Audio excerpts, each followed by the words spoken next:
On August 15, 1945, radios across the United Kingdom crackled with a stirring announcement. Prime Minister Clement Attlee declared that Japan had offered its surrender. Crowds thronged Piccadilly Circus to celebrate through the night. The British Empire had survived, though battered. Yet, the United Kingdom soon faced an even greater threat to its power. Crippling challenges remained after the downfall of the Axis powers.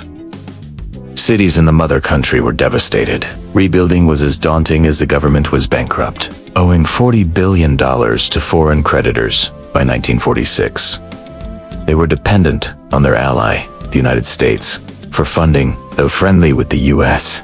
American leaders expressed disdain for supporting British colonial projects. Money from the Anglo-American Loan of 1946, and later the Marshall Plan, made it difficult for Britain to influence the Truman administration. As the Iron Curtain descended on Europe, the UK found itself increasingly unable to influence world affairs. Burgeoning superpowers like the US and the Soviet Union dominated the post-war world. They began a multi-decade strategic rivalry. While the UK aligned with Western capitalist democracies, it remained a junior partner. Problems at home and in its colonies weakened its position. The Second World War exposed the tenuous grip Britain held over its colonies. The UK leaned heavily on its overseas territories to supply the war effort during its darkest hours. Burma and Malaya bore the brunt of combat. The Imperial Japanese armed forces cut through British defenses. Britain's image as an uncontested colonial master crumbled. The Japanese navy and army outfought and humiliated British garrisons in Southeast Asia. This appearance of weakness gave India, the largest colony, the opportunity to push harder for independence. Indians despised colonial authority. Members of the upper classes often received British education. The independence movement grew larger and more sophisticated. For years, the British Raj strained under a burgeoning population. An increased number of Indian civil servants and growing sectarian strife added pressure. The traditional strategy of appeasing princes and playing major ethnic or religious groups against one another faltered. A weakened Britain, out of cash and will, relented. Despite Winston Churchill's insistence that India remain, Attlee's government sought a path to hand over power. Lord Mountbatten was tasked with overseeing the transfer and independence of India. As the last Viceroy and first Governor-General of India, Mountbatten sought to maintain peace between powerful factions. He aimed to avoid partition.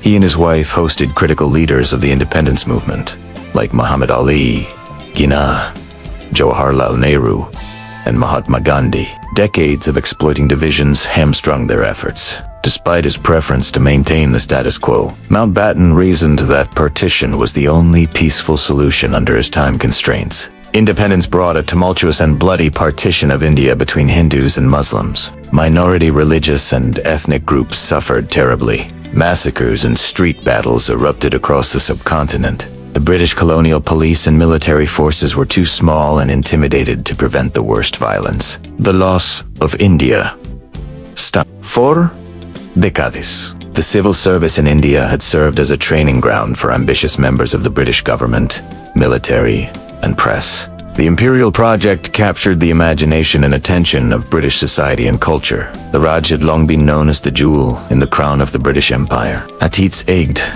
the British Empire covered a quarter of the world's land and population. To manage Britain needed thousands of translators for diplomacy, education, and communication. British-held Palestine became an embarrassing disaster. Decades of contradictory promises to Zionists and Arab groups fueled violence in the region. The British mandate failed to stem Jewish immigration. After the war, President Truman pressured Britain to allow more Jewish immigration. Zionist paramilitary groups attacked British authorities and troops.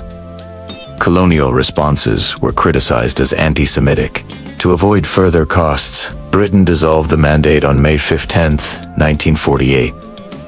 Sectarian violence erupted, leading to ethnic cleansing and massacres. The absence of British authority allowed Israelis to form the State of Israel unilaterally. Truman recognized Israel despite UN Resolution 181's two-state proposal. The partition of India and the dissolution of the British Mandate were the beginning of the end for the British Empire. They were severe psychological blows to the British government and people. Remaining colonies in Asia and Africa sensed weakness.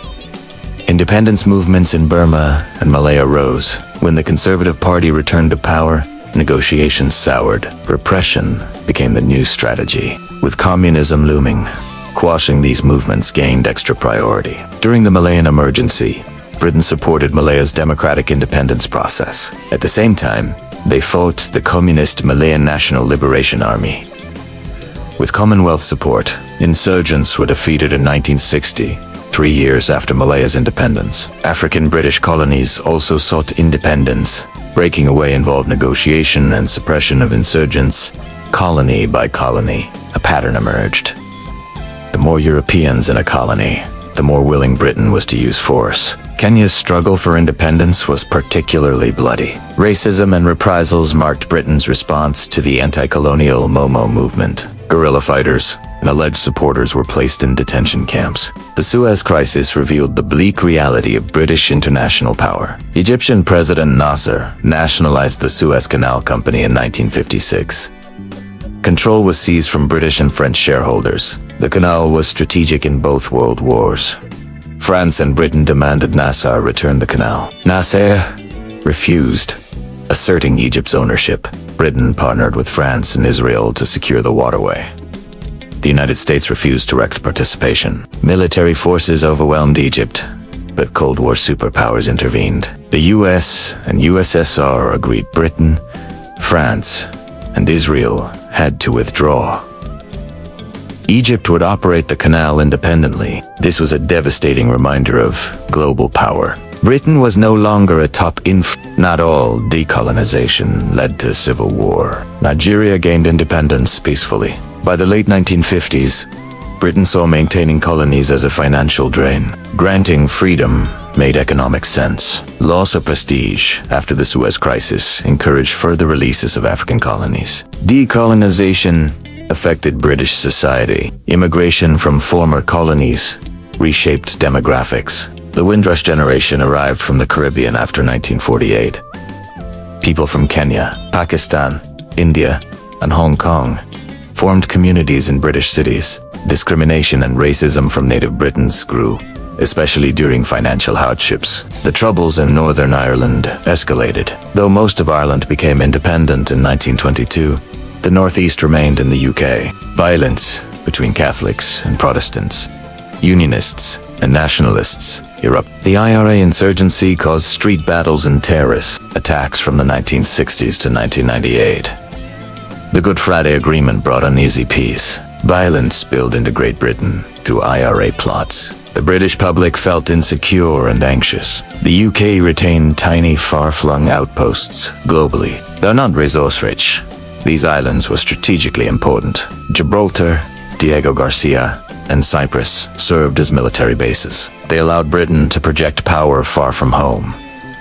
During the 1980s, Britain defended these outposts. Argentina invaded the Falklands, small islands off the east coast. Britain, under Margaret Thatcher, struck back with all available military force. The US provided covert support, but stayed out of direct conflict. Despite logistical challenges, Britain emerged victorious.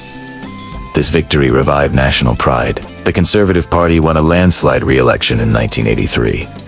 However, continued decolonization challenged Britain's newfound confidence. Hong Kong became a major focus.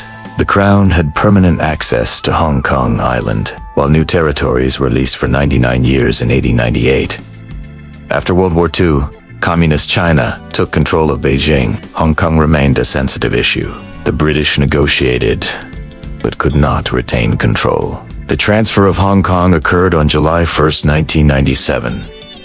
The sun had indeed set on the British Empire. Britain struggled in a new world order. Decolonization challenged Britain during strategic, economic, and diplomatic weakness. Once colonies broke away, control became impossible. Britain's identity without an empire became uncertain. This question continues to influence the country.